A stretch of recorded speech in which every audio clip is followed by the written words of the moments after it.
ፌጦ በሳይንሱ ሊፒዲየም ሳቲቪየም በመባል ይታወቃል። ፌጦ ጥቃቅን ናቸው፣ ነገር ግን ለጤና በጣም ጠቃሚ ዘሮች ናቸው። ፌጦ በአስደናቂ ጥቅሞች ምክንያት ለዘመናት በባህላዊ መድኃኒትነት ውስጥ ጥቅም ላይ ውለዋል። ፌጦ በቫይታሚን፣ ማዕድናት፣ አንቲኦክሲዳንትና በፋይበር የበለጸጉ ናቸው። ይህም ለማንኛውም የአመጋገብ ጠቃሚ ያደርጋቸዋል።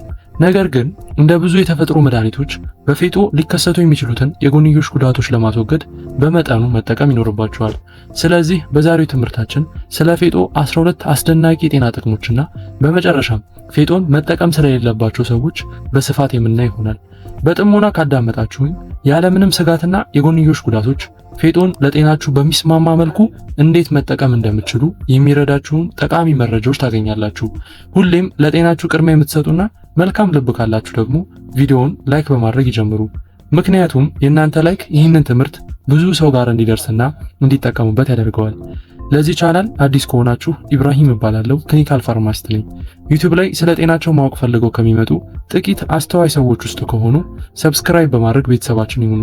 በምንለቃቸውም የጤና ትምህርቶች የራስዎንና የቤተሰቡን ጤና ይጠብቁ።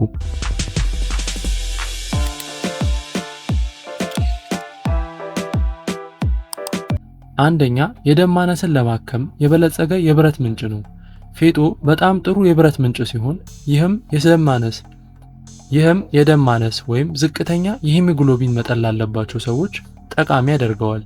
ብረት በሰውነት ውስጥ ኦክሲጅንን የሚያጓጉዙ ቀይ የደም ሴሎችንና ሂሞግሎቢን ለማምረት አስፈላጊ ናቸው። ፌጦን አዘውትሮ መጠቀም የብረት እጥረት የደም ማነስን ለመቋቋም ይረዳል። ኃይልን ያሳድጋል።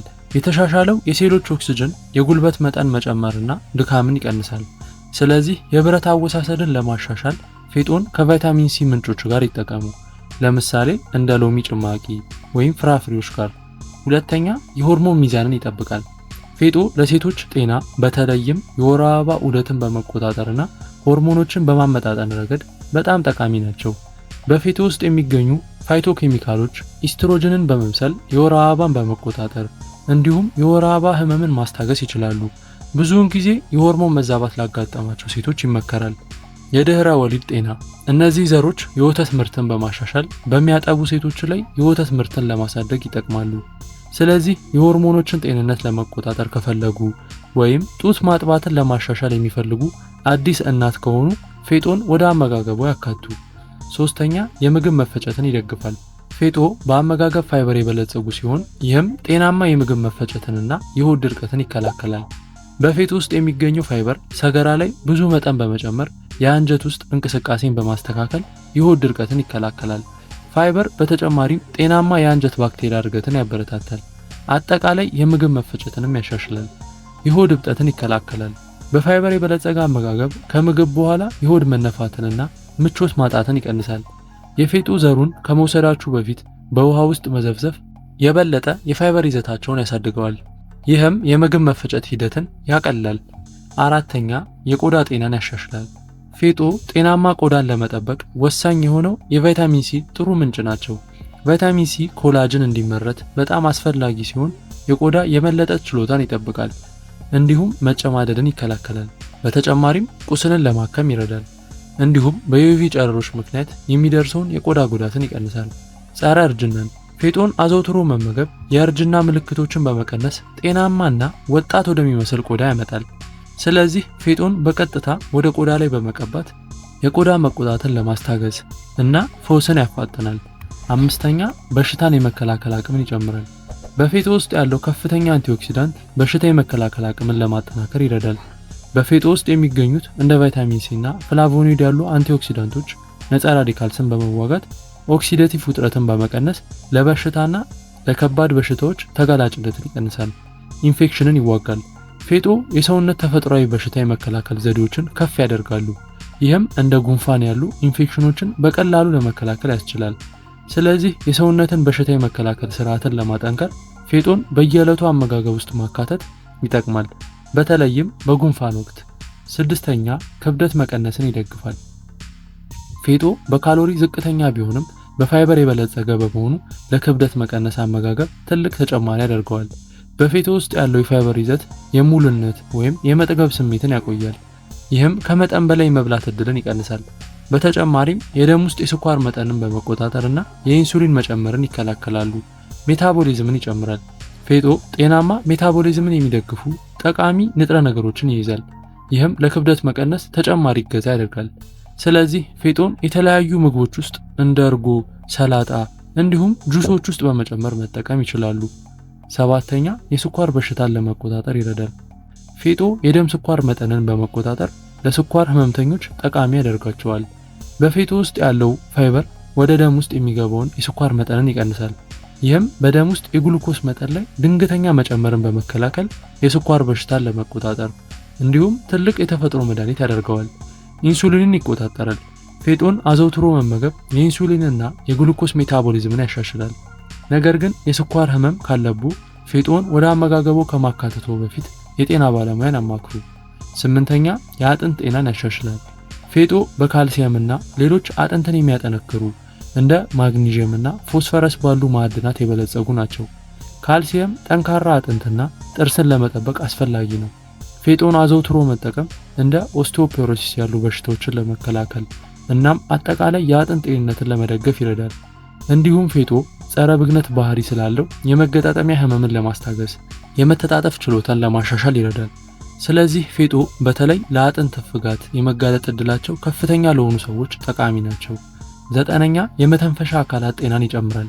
ፌጦ የአስም ምልክቶችንና ሌሎች የመተንፈሻ አካላት ምልክቶችን ለማስታገስ በባህላዊ መንገድ ጥቅም ላይ ይውላል። የፌጦ ዘሮች ጸረ ብግነት ባህሪያቶች አላቸው። የአየር መተላለፊያ እብጠትን ለመቀነስ፣ አስም ወይም ብሮንካይተስ ያለባቸው ሰዎችን አተነፋፈስን ያሻሽላል። እንዲሁም ፌጦ የጉሮሮ ህመምን ለማስታገስና ሳልን ለመቀነስ ይረዳሉ። ስለዚህ ለመተንፈሻ አካላት ጥቅም ለብ ባለ ውሃ ውስጥ በመደባለቅ ድብልቁን መጠጣት ይቻላል። ይህም የአስም ወይም የአተነፋፈስ መጨናነቅ ምልክቶችን ለማስታገስ ይረዳል። አስረኛ የፀጉር ጤናን ያሻሽላል። የፌጦ ዘር በውስጡ ፕሮቲን፣ ብረትና ቫይታሚን ሲ ያሉ ሲሆን እነዚህ ሁሉ ጤናማ የፀጉር እድገትን ለማሻሻል ጠቃሚ ናቸው። በፌጦ ዘር ውስጥ የሚገኘው ፕሮቲንና ብረት የፀጉር ቀዳዳን ለማጠናከር ይረዳሉ። ቫይታሚን ሲ ደግሞ ኮላጅንን ለማምረት ይረዳል። ይህም ለጤናማ ፀጉር እድገት አስፈላጊ ነው። የፀጉር መነቃቀልን ይከላከላል። የብረት እጥረት ለፀጉር መነቃቀል የተለመደ ምክንያት ሲሆን የፌጦ ዘሮች በሰውነት ውስጥ ያለውን የብረት መጠን በመጨመር ለማቋቋም ይረዳል። ስለዚህ ፌጦን የራስ ቆዳ ላይ በሚገባ በመቀባት ፀጉርን ለማጠንከርና የፀጉርን ጤናን ለመጠበቅ ይረዳል። 11 የአእምሮ ጤናን ያበረታታል። በፌጦ ውስጥ የሚገኙት ኦሜጋ 3 ፋቲ አሲድ እና ቫይታሚን ቢ6 የአንጎል ተግባርንና የአእምሮ ደህንነትን ይደግፋሉ። ኦሜጋ 3 ፋቲ አሲድ የእውቀት ወይም ኮግኒቲቭ ተግባርን፣ የማስታወስ ችሎታንና ትኩረትን ለማሻሻል ይረዳል። ቫይታሚን ቢ6 ደግሞ ስሜትንና የአእምሮ ጤናን የሚቆጣጠሩ እንደ ሴሮቶኒን ያሉ የነርቭ አስተላላፊዎችን ለማምረት ይረዳል። እንዲሁም ፌጦን መመገብ ጭንቀትንና ውጥረትን ለመቀነስ ይረዳል። የተረጋጋና የተመጣጠነ ስሜት እንዲኖር ያደርጋል።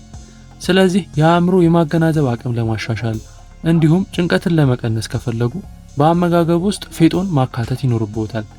12 መርዝን ከሰውነት ለማስወጣት ይረዳል። ፌጦ እንደ ተፈጥሯዊ መርዝ አክሻፊ ሆኖ ይሰራል።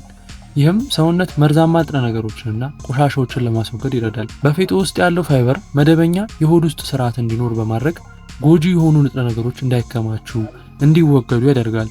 በዚህም የሰውነት ተፈጥሯዊ መርዛማ ሂደቶችን ያከሽፋል። እንዲሁም ፌጦ የጉበት ተግባርን ይደግፋሉ። ይህም ደምን ለማጽዳት ወሳኝ ነው። ስለዚህ ጠዋት የፌጦንና የውሃ ድብልቅን መጠጣት ሰውነት ውስጥ ያሉ መርዞችን ለማስወገድ እንዲሁም አጠቃላይ ጤናን ለመጨመር ይረዳል። የፌጦ የጎንዮሽ ጉዳቶች። የፌጦ ዘሮች ብዙ የጤና ጥቅማ ጥቅሞችን ቢሰጡም በመጠኑ እነሱን መጠቀም በጣም አስፈላጊ ነው። ምክንያቱም ከመጠን በላይ መጠቀም ወደ አንዳንድ የጎንዮሽ ጉዳቶች ይመራል። ለምሳሌ የምግብ መፈጨት ችግርን ሊያስከትል ይችላል።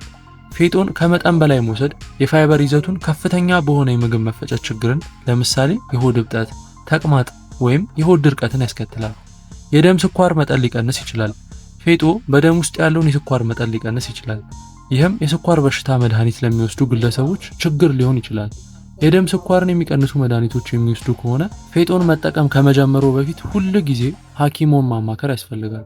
ሌላው የታይሮይድ ተግባር ላይ ተጽዕኖ ያሳድራል። ፌጦ የታይሮይድ ሆርሞኖች መፈጠርን የሚቀንስ ጎይትሮጅን የተባለ ንጥረ ነገር በውስጡ ይይዛል። የታይሮይድ ችግር ያለባቸው ሰዎች አወሳሰዳቸውን መገደብ ይኖርባቸዋል። በእርግዝና ወቅት ስጋት። ነፍሰ ጡር እናቶች በብዛት በሚወስዱበት ጊዜ የማህፀን ምጥ እንዲፈጠር ስለሚያደርግ ፌጦን በጥንቃቄ መጠቀም ይኖርባቸዋል። ፌጦ የምግብ መፈጨትና በሽታ የመከላከል አቅምን ከማሻሻል ጀምሮ ጤናማ ቆዳና ፀጉርን እስከ ማሳደግ ድረስ በከፍተኛ ጥቅም የተሞላ ኃይለኛና ጠቃሚ ቅመም ነው። ሆኖም ፌጦን በመጠኑ መጠቀምና የጎንዮሽ ጉዳቱን ማወቅ በጣም አስፈላጊ ነው። የተለየ የጤና ሁኔታ ካለዎት ወይም እርጉዝ ከሆኑ የፌጦ ዘሮችን አመጋገቡ ውስጥ ከማካተቱ በፊት ደህንነቱ የተጠበቀና ለእርስዎ ጠቃሚና ተስማሚ መሆናቸውን ለማረጋገጥ የጤና ባለሙያ ማማከር ያስፈልጋል። ሌላው ስለ ነጭ ሽንኩርት ስለሚሰጠን የጤና ጥቅሞች ማወቅ ከፈለጉ ቪዲዮውን እዚህ ጋር ያገኙታል፣ እንዳያመልጣችሁ።